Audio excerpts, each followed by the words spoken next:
We now know more about the Brawl matchmaking than we ever have before. Hell Q is real, we already knew that. It has multiple tiers, we already knew that. And you can manipulate part of the deck-based matchmaking algorithm thanks to a strange error that got thrown. So this is going to be a video talking about some weird stuff that got discovered in Arena with regards to Brawl's matchmaking, starting here. Last week, somebody posted, "Every day is Momir." This is a cute little video. Well, actually, this is 3 months ago, but it got imported yesterday, of, look, you can use Rollesque and then turn everything into Momir. You discard your cards and you're just playing lands. You put lots of lands into your hand. There's a splendid reclamation, so you get them all out. Look at that. Isn't that fun? It's a kind of cheeky little deck, but notably it only has basic lands, the Branch of Vitu-Ghazi, these 2 spells, and then Rollesque. And somebody tried to play it yesterday. And the game threw them an error. It said, hey, your deck failed validation. You're not allowed to play that Brawl deck. And you're wondering, is there a card banned in it? No, it's because the deck's matchmaking weight, its deck weight, is too low. Now, notably, this deck that this person was playing was playable before a recent update. It's only recently that it said, no, you're not allowed to do that. But what's deck weight, and why did they find this? So this is from the log file. If you don't already know, the log is the thing in Arena that essentially is recording everything that's going on. It's a great way to check if you're having weird crashes or errors, and if you're ever reporting something to Wizards of the Coast, you should include your log file. You can also check out your own log file if you're ever interested in what's going on there. There's plenty of applications for this. And the big thing here is deck weight too low. Deck weight -333. Minimum deck weight is 0. These are very, very key right here. So the deck weight is part of your matchmaking score. You've probably heard the phrase MMR thrown around there. And in this case, there's 2 major components to matchmaking in Brawl. And we know this. This is something that's true for all matchmaking that is unranked in Arena. You have something that's based around your personal matchmaking. So for example, maybe you have an account that's got a high overall win rate and you've got a good, strong collection, so you're ranking a little higher. And then there's the deck itself. And the deck itself, we kind of assumed was broken down into your commander and your everything else. And this is now validated by the data that we have. And if you're wondering, like, hey, can you kind of use this to int, to take a really strong deck and play it badly, or to take a weak deck to play it well? Yeah, you can, because this matchmaking is manually assigned information. This is, as far as I can tell, not algorithmically driven. It is not data driven. It is a person who's like, yeah, I'll throw some numbers on that. And we're actually going to look at the numbers, because with this error, you are actually able to submit a deck with 1 small change in order to then get the information. This is just basic algebra. So let's say you can look at the weight of each of these cards and you have a given number, so you can see that this is that -333. So you can figure out, okay, so what's adding where, what's subtracting from it, what is adding to the score, and why does it have to be 0? Well, thankfully, some people have too much time and too much interest in looking at this. So we have SchlarPC went ahead and built a tool that was just repeatedly submitting these decks with slight changes to get the weighting of each card.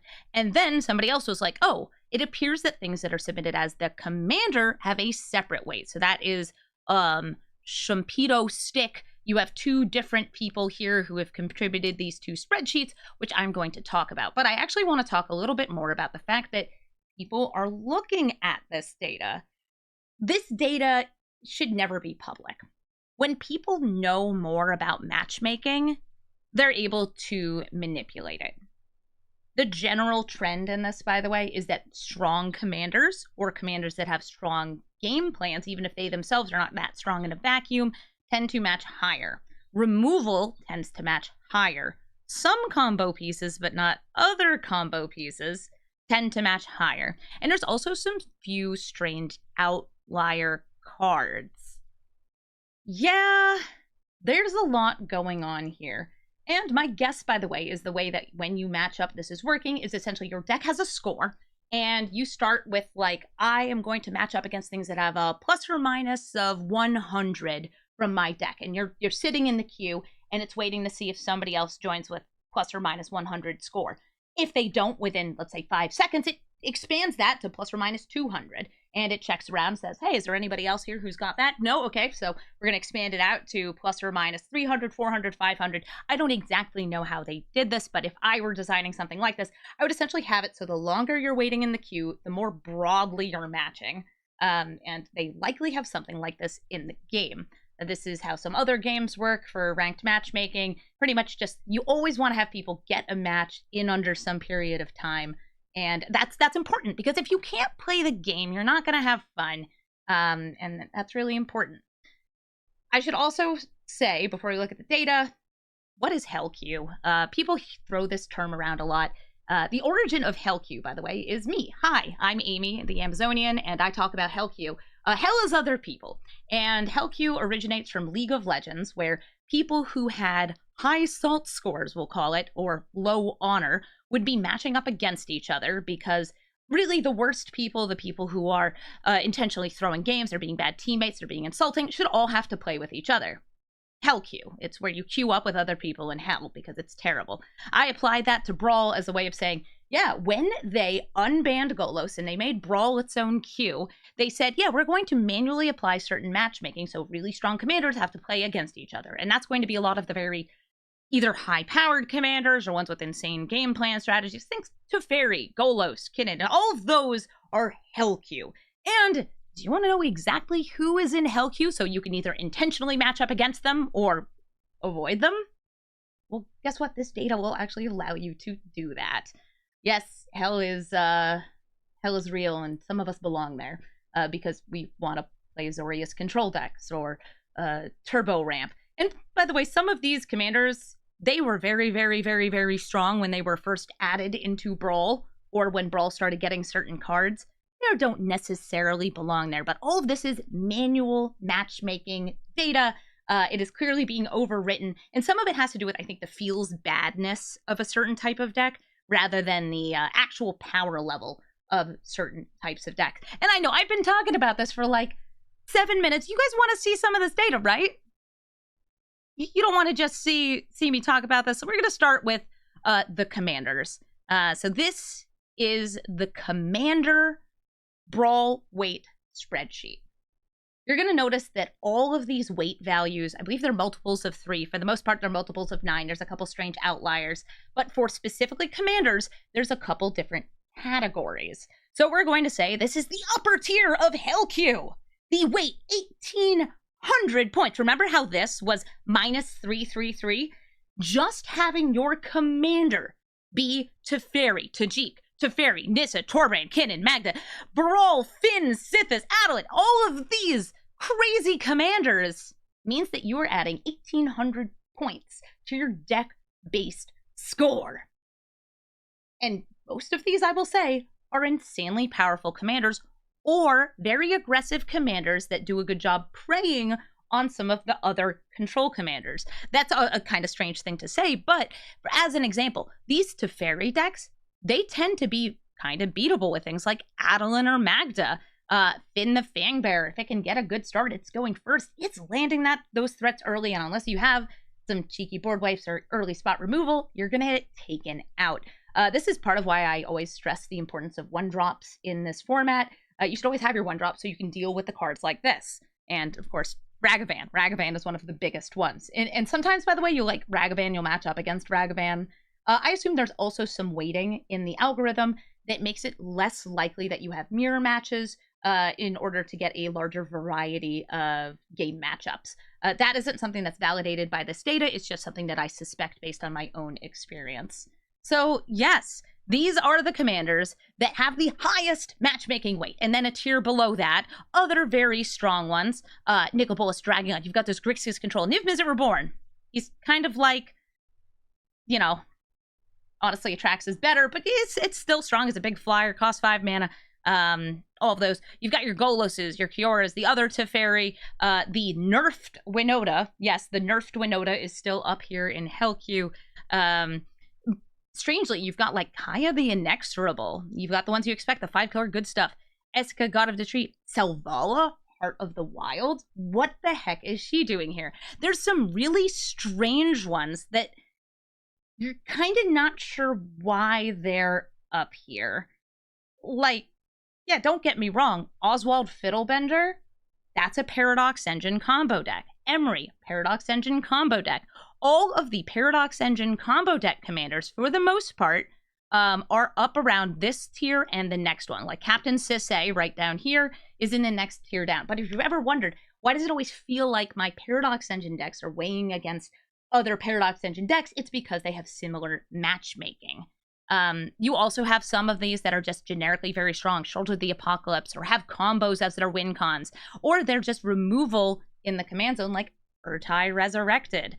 There's so many different things that seem to be taken into account for this, and they do make sense when you think about it. These are very strong cards, or just cards you don't really want to match up against if you're playing your day-to-day jank, right?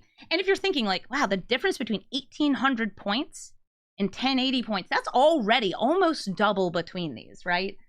Looking at all of these different tiers here. Some of them, by the way, like Judith the Scourge Diva. Poor girl, what's she doing up here? She's good, sure. So her stuff dies, it deals damage. Why is her matchmaking the same as, well, some of these? And some of these are decks that I will say used to be quite strong, but no longer really are. There has been so much power creep in Magic that the difference between a commander that was printed 4 or 5 years ago and one that was printed today can be huge. And since the Brawl queue got introduced around 3 years ago, that doesn't really seem to get taken into account. The fact that this data is public, by the way, may result in both the algorithm being changed and the specific weighting being changed. Yeah, somebody was asking, where was this list found? This list was created by taking a deck, submitting it to Arena, getting the numbers low enough with all of the numbers that we have known, and essentially solving for X, where X is the card you're trying to figure out. You can change one thing at a time to essentially get this. And that's exactly what people did. They did a little bit of algebra. And now we're going to move down. We have another tier here. This is the 720s. I will say these are the powerful decks that have strategies. Some of them, I don't know what they're doing here. Like, what is Yorva doing up here? But they're not the broken, crazy good ones like we have up here. And by the way, some of these, it's like, okay, the strategy, Marinar, it's a rat colony commander. Marinar's not that good. Rat colony decks, however, get wins against a lot of those control decks. Atali is so low. Atali and Atraxa are kind of similar matchmaking, if I remember right.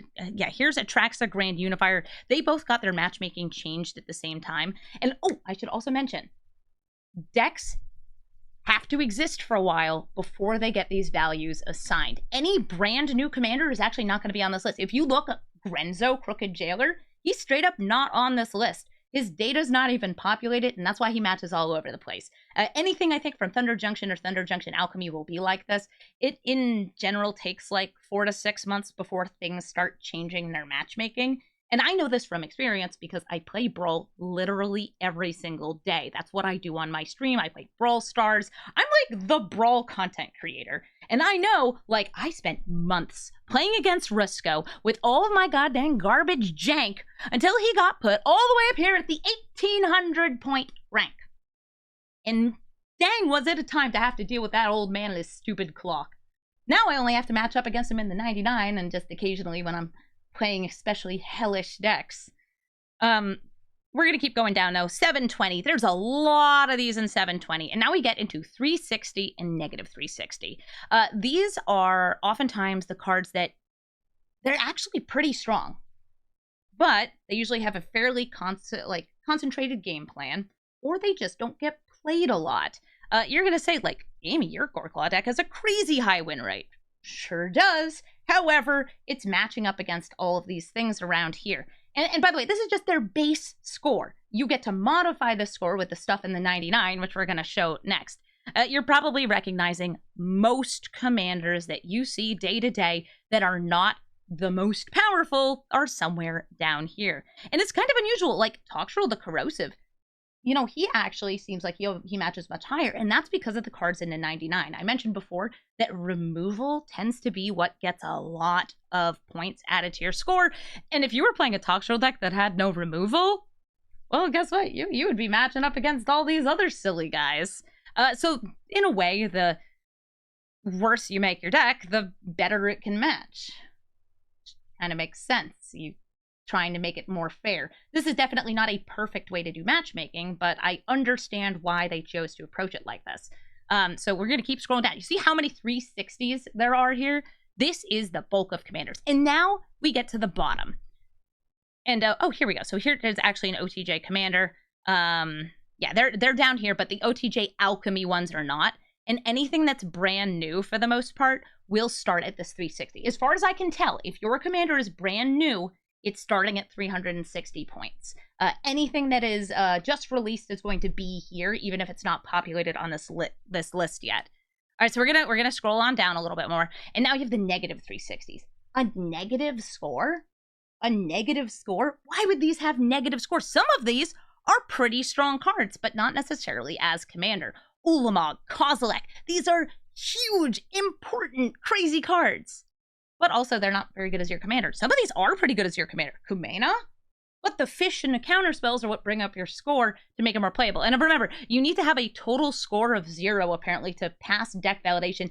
This is a new issue. I said this before. This deck used to be playable, and for some reason, now it's not. They changed something about their deck validation. It's probably just not supposed to throw this error, and it did. Oops. Hey, person who works for Wizards of the Coast, the fact that this error is popping up now actually has resulted in this data, because otherwise we would not have had a way to see the logs and see this score. I don't want to say that you made a big whoopsie, but this is a kind of big whoopsie, because now we have this data that we honestly shouldn't have access to, because you should never have access to the algorithm that helps determine, well, anything about your matchmaking. And the only upside I have from this, because I kind of like instinctively know many of this, is now I can literally point at a card and say it's in Hell Queue. Because people will oftentimes say, Amy, is my deck in Hell Queue? And I'll say no, because they're matching up against other kind of medium commanders, but their deck isn't that good, so they keep getting stomped. It's like, no, are you up here in these like top 50 or so decks? No, you're not in Hell Queue. Sorry. Somebody's gonna check the Git blame on Monday. Just software problems. Also, yes, if you see me sipping this espresso here, I'm not gonna say there's any whiskey in it, but there might be, because I need some to deal with this caffeine and alcohol, to deal with Brawl matchmaking questions. You know it. It's good. By the way, there's a lot of these negative 360. This is the everyone else. These are the kind of strongs and the new. Here's the everyone else. Look at how many cards there are here. And some of these are not bad. I've played some of these commanders. I have definitely won many games with some of these commanders, but they are getting the lowest rank rate matchmaking score. And I have a feeling that some of this may also be somebody at Wizards of the Coast says, you know, we need more people to play these kind of decks. And they're not going to play them if they're just going to match up against stuff that's way stronger and lose every time. So in a way to kind of boost their win rate, you change their matchmaking. Which, is that manipulation of the queue? Sure is, but it might not be a bad thing.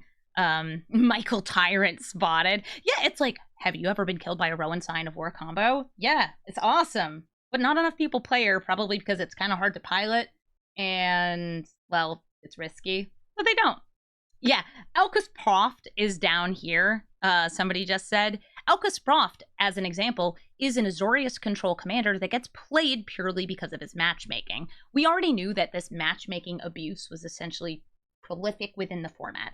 People will play weaker versions of strong decks just based on the commander. They hardly need to change the 99 just to get better matchmaking. And I think that the most atrocious kind of problem among these is the first sliver. So the first sliver, you see how it has a 360 matchmaking, but it's almost always a Sultai Ultimatum deck and not a Slivers deck. If it was a Slivers deck, 360 makes perfect sense, but it's not. It's a 5-color good stuff deck that does something on cast with its commander, and everybody is stuck matching up again. It's right below a Eula Queen Among Bears. A Eula.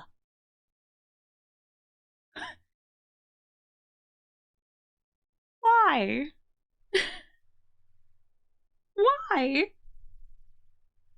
Yeah, for people who watch my Brawl content, they know I have like a whole thing about the first sliver should only be allowed to be played if it actually has slivers in it. Oof. I will also say that in general, Planeswalkers on this list tend to get matched a little higher. And I think that's just because they're immune to so many pieces of removal. Oftentimes they're very, very good at protecting themselves. And that sort of strategy is just stronger. I'm not going to say they're all up there, but like more of them are up there than low. Why Shatterfang 360? I don't know, Shatterfang's pretty good, huh? There's a lot of ones down here that are pretty good too. But it doesn't matter because they have this negative 360 score. And I'm wondering, by the way, if the thing that's causing this error right here is that these all used to be weighted at 0. And somebody changed it from 0 to negative 360 in the last update. This is just a suspicion. I have no evidence of this because we have no data of that log file for this error because the error didn't exist beforehand. I have a feeling these used to be 0 and they got moved to negative 360. That's just a little goof, especially because if you look here, 720 to 360, that is a 360 point jump. It would make sense to go from 360 then to 0 as the next tier, but instead we're jumping even more. Each of these is that same tier jump. You have the same 360 points between this one, that one, this one, that one, this one, that one, until we get to the bottom, and then it's suddenly double that at 720. Somebody did a whoopsie. Oops. There's 0 cost commanders too. In this list, there aren't. Oh, I'm sorry. There actually are some, and somebody just pointed this out in chat. Thank you, Zebras. So there are some things that are coded in as 0, but they're not actually playable as your commander. It is the specialized cards. So these specialized cards always have a base form. It's a monocolored form, and you choose another color to pair with it. And when the game is looking at their matchmaking, it's looking at that combination of colors and essentially the name of that one that it's combining into, because each of those commanders is actually 5 different commanders. So they're kind of like a weird, messed up card in this. And it makes me wonder if, remember when we had that error a couple months back that stopped people who had specialized commanders on their account from playing Arena at all? I remember because I started playing Roblox during that as a way to pass time, and there's a Roblox Family Guy game called Raise a Peter that if you ever have like 3 hours to burn and you want to go on a weird Family Guy trip, you should try Raise a Peter on Roblox. I might have been going crazy because I couldn't play Arena for a week, but yeah, it was a time. I have the footage recorded on my computer, and one day I should probably edit it together and be like, yeah, I love Raise a Peter. I hate Roblox. Roblox is a scourge upon the world. But I would raise a Peter. I'd raise a Peter every day. Does this, by the way, surprise many people? I don't think it should. The fact that we have these different tiers of commander is something we kind of already knew about. We just didn't have as definitive numbers. And now we're going to get into the 99. So these are the cards that go into your deck. Each one has a weight. For the most part, they range from 0 to 45. And I believe that there are 2 errors on this list because I think that this data is shared between formats. We gotta go back in time. If you're wondering what the heck is happening with Zenith Flare, now Tybalt's Trickery, that too. Why is Zenith Flare got a weight of 216? The weight of a black hole. If you're not familiar with Zenith Flare, it is a card that rewards you for playing cycling cards. The more cycling cards you have in your graveyard, the more damage it deals and the more life you gain. And once upon a time, Zenith Flare was the win con of a cycling deck. And this cycling deck actually had all uncommons and commons in it, which meant that if you were a budget player, you could build a Zenith Flare deck and complete with maybe not the top tier of players, but you could get pretty dang high. You could hit Mythic with this all commons and uncommons deck, no problem. And this was in Standard and in Historic. It was good enough to be played in either with some slightly different cards between them, wherever you had access to them. This is a card from Ikoria that had support with other cards from Ikoria, and I know about this deck very, very truly and intimately in my heart because I actually played it in a number of tournaments, and I played the no rares version of it because I wanted to show people, hey, I'm playing in Twitch Rivals with this budget deck, and I'm getting wins, and that means you could too. Like, this is a competitive deck that's really sweet. But if you were playing unranked, you're just playing in the play queue, and you have this all uncommons deck that actually all of the cards in the deck are kind of weak with the exception of their synergy together, Zenith Flare, in that, for the unranked, Standard or Historic matchmaking, gave it this weight, so it would match against stronger decks. I'm almost entirely sure that's why this is up here. And similarly, because basic lands don't seem to do too much, Tybalt's Trickery gets used oftentimes as part of strange combo decks where you just kind of mulligan into a Tybalt's Trickery to cheat out some big spell and win the game. This is something that has been a thing in multiple formats since Tybalt's Trickery was printed, because it turns out Tybalt's Trickery is a mistake of a card. Yes, it is. We all agree on this, right? Tybalt's Trickery is, with Cascade, with other things, made it very, very easy to combo into things. But Tybalt's Trickery also has these kind of combos in Brawl. You can play the deck that is literally just the first sliver and Tybalt's Trickery and Cultivator Colossus to cheat tons of lands into play. It's extremely fragile. However, it still has the way of winning the game because you don't need a good strategy. You just need one that works quickly so you can get your daily wins in. These are unranked formats. So yes, Tybalt's Trickery makes perfect sense to me. Zenith Flare, this is not a good card in Brawl. This is not a card that has anything in Brawl, which makes me think that the only reason it's up here is because this data is shared between unranked formats. Crazy, right? Yeah, crazy. So we're going to move down the list. And some of these are weird. Gem Palm Incinerator. What is that doing here? Dragonstorm. Why is this got the highest weight for an individual card? Well, my best guess is it's because these are cards that are being weighted for other formats. There's a big mix of, these are all getting these scores from Brawl data. We know it's from Brawl data because that's how this was extracted. But it's weighting towards your deck. So if you are, let's say you're running a Dragons deck, because Dragons are awesome. You're playing like a Sarkhan mono red Dragons. Cool. Don't put Dragonstorm in your deck unless you really, really want it, because it's adding a lot of points into your deck's weighting score. And is it likely to get you many wins in a regular old mono red Dragons deck? No, it's not. It's a Storm combo piece. Yeah. Other ones make more sense, especially in other formats, like Tempered Steel. What?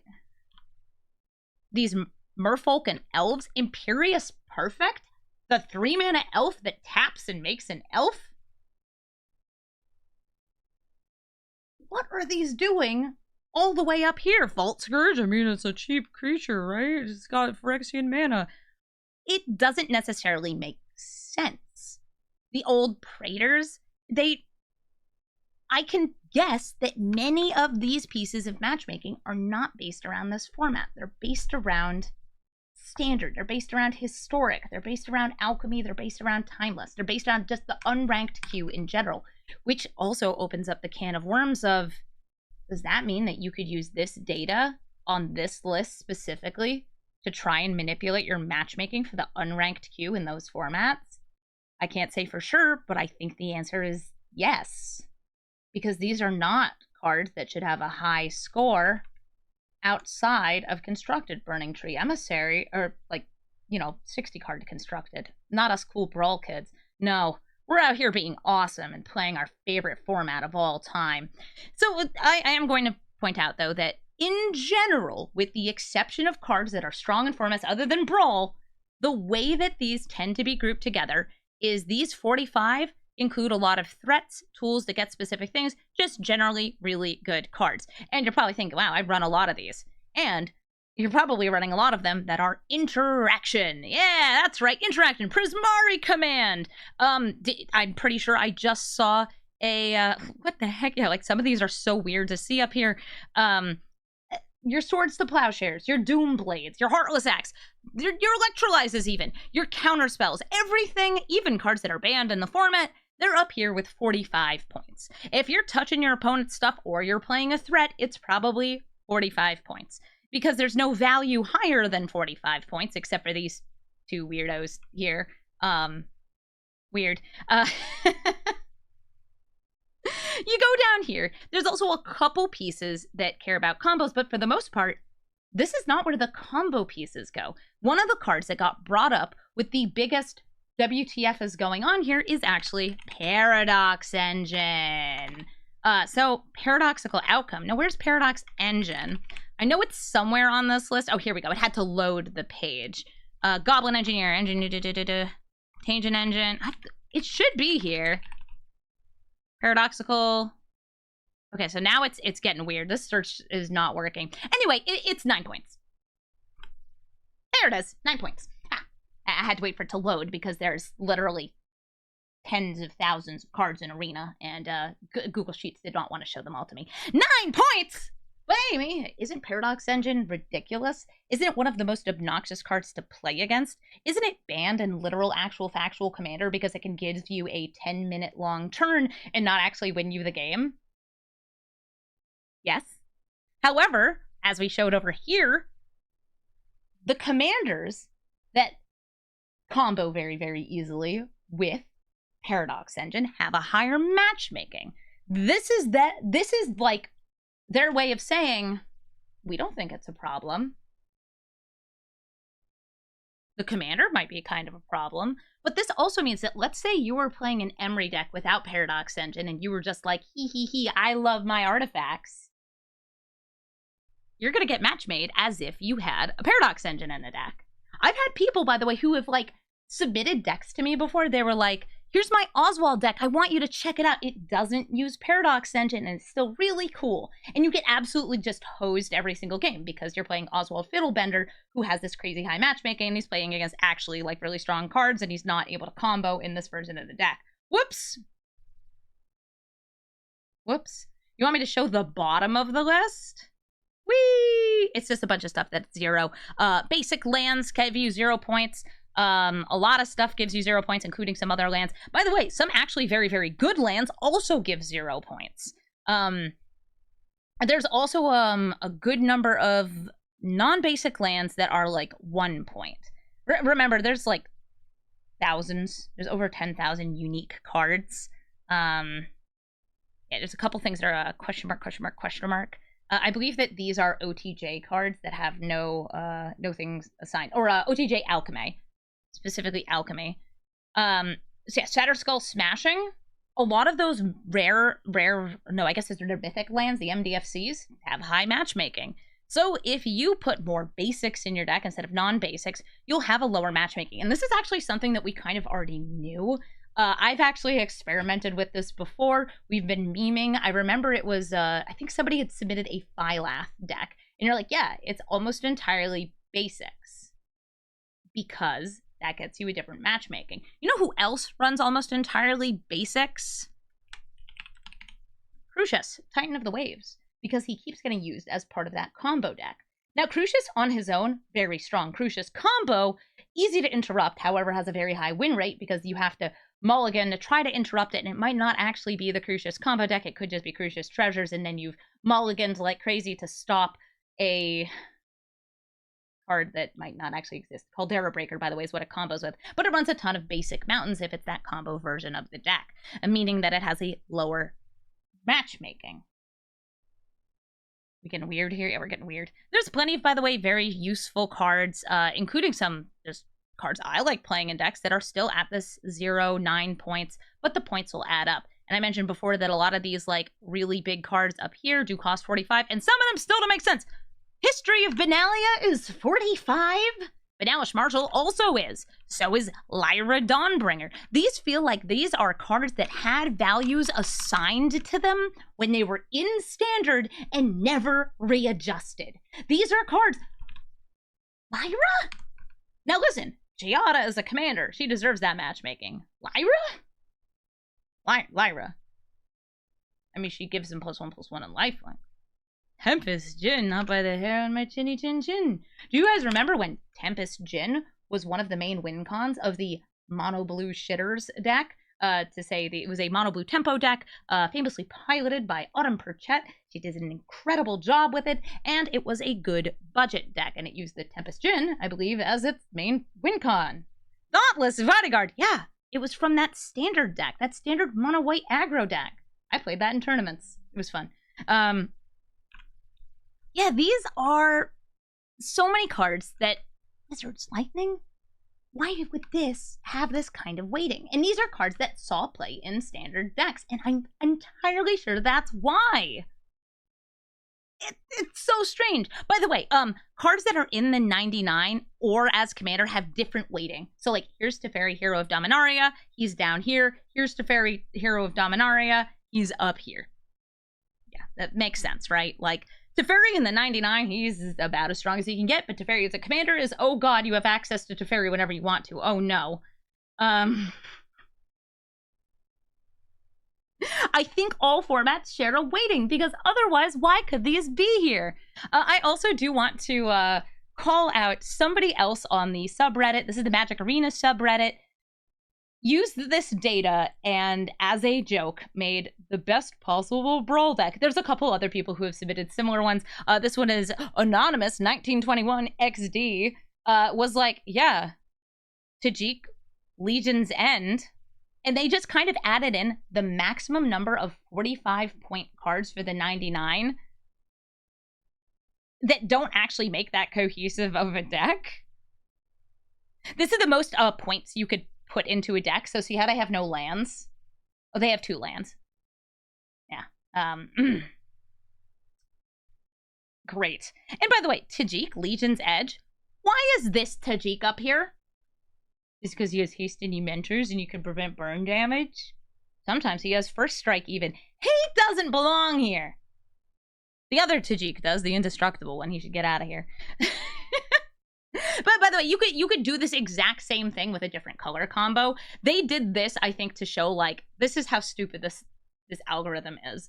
This is why this makes no sense.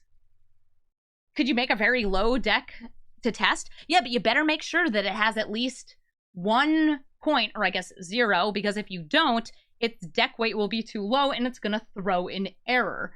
So you can try to build the strongest deck possible using the weakest cards to try to get better matchmaking and abuse the knowledge that we have. Now remember, this is not 100% of the matchmaking algorithm. We know that. And part of how I know that is people will submit decks to me to play, and they'll be like, yeah, I usually get pretty easy matches with this. And I'll play it. And because my account has a fairly high win rate and a pretty strong collection, I will have to match up against very strong decks, much stronger than the person who submitted the deck to me would face. Even though their deck might be like random uncommons and stuff, it could be kind of silly. If I'm the one playing it, because my account MMR is higher, even though the deck MMR is low, I'll have harder matches. And that's something we know. So we know that this is not in a vacuum. It's got more information to it. Is deck weight 0 the goal? I guess if you're just trying to manipulate it, sure, that's the lowest you can get it, because it says min deck weight 0, with it still allowing you to play the deck with this error that, again, this did not exist. This error was not a thing however many weeks ago, because this, like, 3-month-old deck worked fine. Was it a good deck? No. Was it a funny deck? Yeah, because it was like, I put all the lands into play and I'm playing Momir. But now you can't play it because there's an error being thrown based on its deck weighting. Whoops. And again, I think the thing that's causing this problem, because Amy big brain no code so good, is because they accidentally changed these to minus 360 instead of 0. It all comes back to this. We would have never known that there were negative scores or scores at all that had a definitive value if this error wasn't being thrown, if they didn't change this to negative 360. Whoops. Great. Now we know. Now we know. Well, I'm hoping that me ranting about this helps you understand the data that has come out and also just the Brawl matchmaking algorithm a little bit more, even though it personally makes me a little disgruntled because I know people are going to now use this data rather than just our suspicions to try to abuse things even more. Oh, what a time it is to have a spreadsheet with Magic Arena Brawl weights for your commander in the 99. Joy. Well, thanks for watching me talk about this. I'm gonna go cry in a corner and play against more first sliver decks. Yay.